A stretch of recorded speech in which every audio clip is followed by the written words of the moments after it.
જિલ્લા અનુસૂચિત જાતિ ડિપાર્ટમેન્ટ દ્વારા આજે અમે અધિક નિવાસી કલેક્ટર શ્રી દાહોદને આવેદનપત્ર આપ્યું છે. આવેદનપત્ર આપવાનો ઉદ્દેશ એ હતો કે અમારા સમાજના દાણી લીમડાના ધારાસભ્ય, વિધાનસભાના ઉપનેતા અને પ્રદેશ કોંગ્રેસ સમિતિના સંગઠન પ્રભારી એવા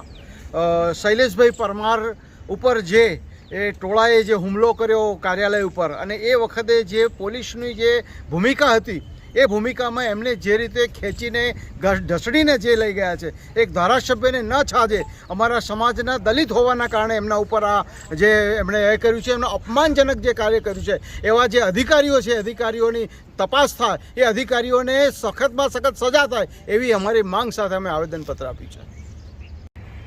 દાહોદ જિલ્લા કોંગ્રેસ સમિતિ અનુસૂચિત જાતિ વિભાગ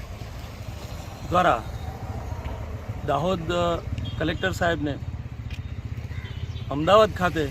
જે આપણા સંગઠન પ્રદેશ સંગઠન પ્રભારી શ્રી શૈલેષભાઈ પરમાર કે જેઓ ધારાસભ્ય પણ છે, તેમની સાથે જે તારીખ 6ના એમની સાથે જે ગેરવર્તન કરવામાં આવ્યું છે પોલીસ દ્વારા, અને દલિત હોવાના કારણે એમની સાથે જે અપમાનજનક પરિસ્થિતિ નિર્માણ કરી અને એમને ડિટેન કરવાનું આવ્યું, એના વિરોધમાં અમે આ દાહોદ જિલ્લા કોંગ્રેસ સમિતિ અનુસૂચિત જાતિ વિભાગથી